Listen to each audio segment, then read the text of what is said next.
بسم اللہ الرحمن الرحیم۔ آپ دیکھ رہے ہیں چینل دی پوائنٹ، میں وحید عزیز آپ سے مخاطب ہوں۔ آج ہمارے پاس جو ٹاپ سٹوری ہم جس پہ بات کریں گے اس میں سب سے پہلے وزیر دفاع خواجہ آصف کا بیان انتہائی تکلیف دہ اور تہلکہ خیز ہے، جس بات کو بہت سے تجزیہ نگار پچھلے کئی دنوں سے اپنی ٹاک شوز میں، اپنے کالموں میں، اپنی گفتگو میں، آپ کہہ لیجئے کہ تمام محافل میں جہاں جہاں ان کا بیٹھنا اٹھنا تھا ڈسکس کر رہے تھے کہ پاکستان تیزی سے ڈیفالٹ کی طرف بڑھ رہا ہے۔ وزیر دفاع نے بڑی آسانی سے اس بیان کو اس طرح ظاہر کیا اور مسکراتے ہوئے ایک نارمل سے انداز میں یہ بات کی جیسے کہ یہ کوئی بڑی بات ہی نہیں ہوئی۔ کہا پاکستان تو ڈیفالٹ کر چکا ہے، جیسے کہ پاکستان نے کوئی بہت بڑا مارکا سر کر لیا ہو۔ ان سے پوچھنا چاہیے کہ 40 سال آپ کسی نہ کس طرح حکومتوں میں رہے،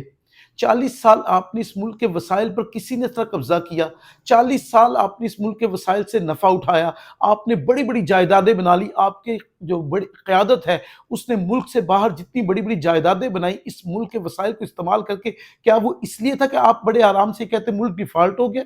11 مہینے پہلے جب آپ نے رجیم چینج کے ذریعے حکومت حاصل کی، کہیں بھی خطرہ ڈیفالٹ ہونے کا نہیں تھا۔ عمران خان کے دور میں ہم نے کوئی ایسی بات نہیں سنی تھی کہ ملک ڈیفالٹ ہو جائے۔ آپ کے آنے کے بعد یہ سلسلہ شروع ہوا۔ آپ نے ہزاروں ڈالر کے جو ایسٹس پڑے ہوئے تھے، جو سارا کچھ ہمارے پاس تھا، اسے ختم کیا آپ نے اسے ختم کر کے بربادی تک پہنچا دیا، اور اب بڑی آسانی سے آپ کہہ دیں کہ ملک ڈیفالٹ ہو رہا ہے یا ڈیفالٹ ہو گیا ہے۔ یہ بات زیب دیتی ہے آپ کو؟ اور کس طرح آپ اس ملک کو کہہ سکتے ڈیفالٹ ہو گیا؟ آپ ہیں تو ملک ڈیفالٹ ہے، آپ کی جہالت ہے تو ملک ڈیفالٹ ہے، آپ کی نااہلی ہے تو ملک ڈیفالٹ ہے، آپ کی وہ خود غرضیاں جس کے سے ملک ڈیفالٹ ہے، مفاد پرستیاں جس کے سے ملک ڈیفالٹ ہے، آپ کے لیڈر کی وجہ سے ملک ڈیفالٹ ہے جو یہاں سے بھاگا ہوا ہے، جو یہاں سے بگوڑا ہے، یہاں کے قانون کو نہیں مانتا لیکن یہاں کے پیسے کو استعمال کرتا ہے، یہاں کے پیسے سے اس نے اپنی جائیدادیں بنا لی، اپنے ان بچوں کو جن میں گفتگو کرنے کی اہلیت موجود نہیں ہے، کئی کئی 100 کروڑ کے انہیں فلیٹس لے دیے اور سب سے مہنگے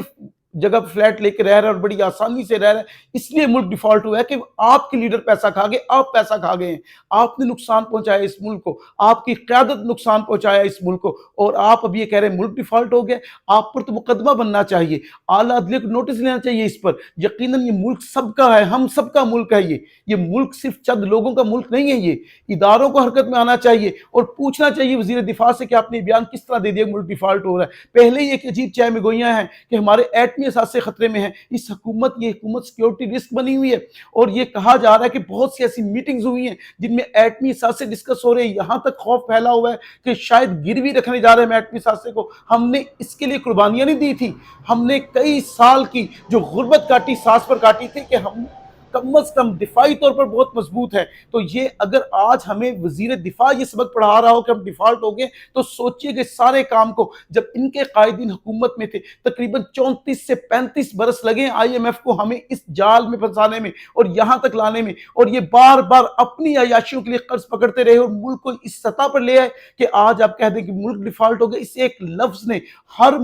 جو محب وطن پاکستانی ہے اس کا دل چیر کر رکھ دیا، اسے توڑ کر بکھیر کر رکھ دیا ہے۔ اس لیے کہ ہم یہ سمجھتے تھے کہ موج بڑھے یا آندھی آئے دیا جلائے رکھنا ہے، اس گھر کی خاطر سو دکھ جھیلیں گھر تو آخر اپنا ہے۔ تو جب بات اس پر ضرب آئے گی تو پھر ہمارے جذبات قابو میں نہیں ہوں گے۔ یہاں یہ بات نہیں کہ ہم کسی پسند اور ناپسند پہ چل رہے ہیں، ہم یہ بات کر رہے ہیں کہ ایک ملک کا وزیر دفاع، جیسے وزیر دفاع بنے آپ، جس طرح بھی آپ حکومت میں آئے، وہ سارے معاملات ایک طرف رکھ دیں۔ اس وقت آپ کے پاس ٹیگ ہے کہ آپ وزیر دفاع پاکستان کے، آپ یہ بات کہہ رہے ہیں کہ ملک ڈیفالٹ کر کے، چھوٹی بات ہے آپ کے نزدیک؟ یا آپ اسے بڑے عام سے اور نارمل سے لہجے میں کہہ سکتے ہیں کہ یہ ملک ڈیفالٹ کر گئے؟ یہ ملک ڈیفالٹ میرے بھائی آپ کی وجہ سے کیا ہے، یہ ملک آپ کے قائدین کی وجہ سے کیا ہے، آپ کے ان اتحادیوں کی وجہ سے کیا ہے، اس وزیر خارجہ کے باپ کی وجہ سے کیا ہے جو آج پاکستان وزیر خارجہ بن کر ہر جگہ پر وزٹ کرتا پھرتا اور یہ ظاہر کرتا ہے کہ جیسے پاکستان کو سنبھال لیا، 7 سٹار ہوٹل میں ٹھہر کر وہ بھیک مانگتا پاکستان کے لیے۔ پاکستان کی عوام کا چہرہ بھکاری دکھا کر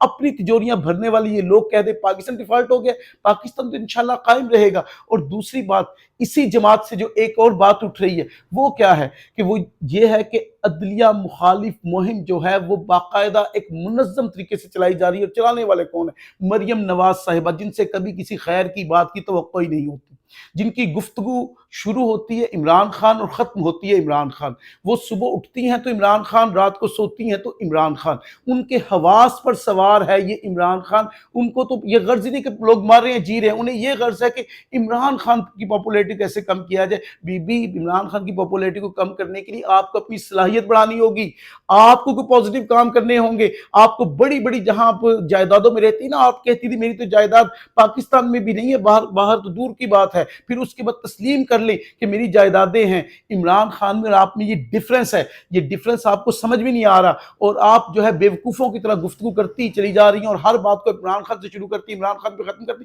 آپ پر تنقید کی جائے تو خاتون کا کارڈ کھیلتی ہیں، اور جب آپ عمران خان کی بیگم کو بیٹھ کے ڈسکس کرتی ہیں اور خاتون خانہ کو خاتون کھانا کہتی ہیں، تو اس حساب سے آپ نے تو جو کھا لیا وہ تو اس کا اندازہ ہی نہیں ہے۔ آپ نے تو جتنا کھایا اس کا بارے میں سوچ نہیں سکتے لوگ۔ آپ نے تو، آپ کے خاندان نے تو اس ملک کے ساتھ وہ کیا کہ بھیڑیے بھی ایسے نہیں کرتے، کسی چیز کو نوچتے ہوئے کوئی لحاظ کر لیتے ہیں کہ شاید اس جسم کو تکلیف نہ پہنچے۔ آپ نے تو بھیڑیوں سے بڑھ کر کام کیا ہے، اور اس کے بعد آپ کی حکومت میں ایک وزیر دفاع کہہ دے کہ جی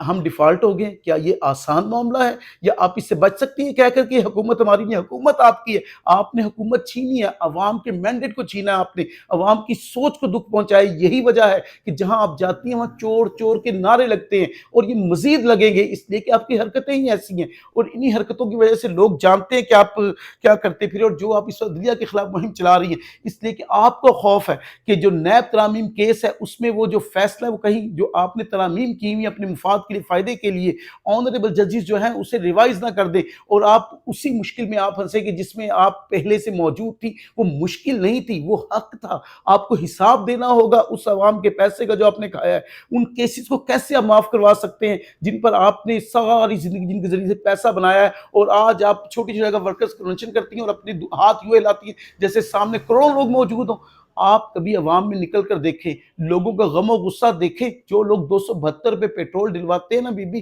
ان کو غرض نہیں ہے کہ مریم نواز نے کتنے لاکھ کا جوتا پہنا ہے، اس کو پتہ ہے عام آدمی کو بھی کہ یہ جوتا اس کی کمائی سے آیا ہوا ہے، اس کو پتہ ہے کہ جو لباس آپ نے پہنا ہے وہ اس کی کمائی سے آیا ہے، اس کو پتہ ہے کہ آپ جو کچھ کر رہی ہیں، جو کھا رہی ہیں اس کی کمائی سے کھا رہی ہیں۔ ایکچولی جو ہے آپ ہیں اس ملک کو کھانے والے لوگ، آپ لوگ وہ ہیں جنہوں نے اس ملک کو نوچا ہے، اس ملک کے عوام کے غریب جسم کو بھیڑیوں کی طرح نوچا ہے۔ کاش آپ کو سمجھ آ جاتی کہ حقائق سچ کیا ہوتا ہے، آپ کو حقیقت کا سامنا کرنا آتا، لیکن آپ تو کہتی ہیں آپ حکمران خاندان ہیں۔ آپ حکمران خاندان کیسے ہوگے؟ 10 لاکھ لوگوں کی قربانیوں سے ملک وجود میں آیا ہے، آپ کی حکمرانی کیسے یہاں پر ہوگی؟ اگر یہاں جمہوریت آنی ہے، ہم ایسی سٹیج پر آ کھڑے ہوئے ہیں کہ ہمیں سمجھنا پڑے گا کہ ہم جمہوریت کے ساتھ چلنا چاہتے ہیں یا پھر اس بادشاہت نما آمریت کے ساتھ چلنا چاہتے ہیں جہاں کے لوگوں کا خیال ہو کہ حکمران خاندان کے لوگ ہیں، جہاں پر آسانی سے کہہ دیجیے ملک ڈیفالٹ ہو گیا، ملک ڈیفالٹ ہوتا گیا، آپ امیر ترین ہوتے چلے گئے۔ اس پر آپ سے سوال اٹھایا جائے تو کیا ہم غلط ہوں گے؟ آپ کیسے پڑھے لکھے لوگوں کو اس سوال سے روک سکتے، سول سوسائٹی کو روک سکتے اس سوال سے؟ آپ کبھی نہیں روک سکتے، اور اس پر خواجہ آصف کو وضاحت بھی دینی ہوگی اور خواجہ آصف کو صفائی بھی دینی ہوگی، اور مجھے امید ہے کہ ہمارے آنریبل ادارے جو ہیں وہ اس بیان کا نوٹس لیں گے اور خواجہ آصف کو کٹہرے میں بلائیں گے اور پوچھیں گے کہ کس بہاف پر انہوں نے یہ جملہ کہہ دیا، یہ لفظ کہہ دیا۔ ویڈیو اچھی لگی ہو تو چینل سبسکرائب کیجئے گا، انشاءاللہ آپ سے پھر کسی ایسی ویڈیو ملاقات ہوگی۔ فی امان اللہ۔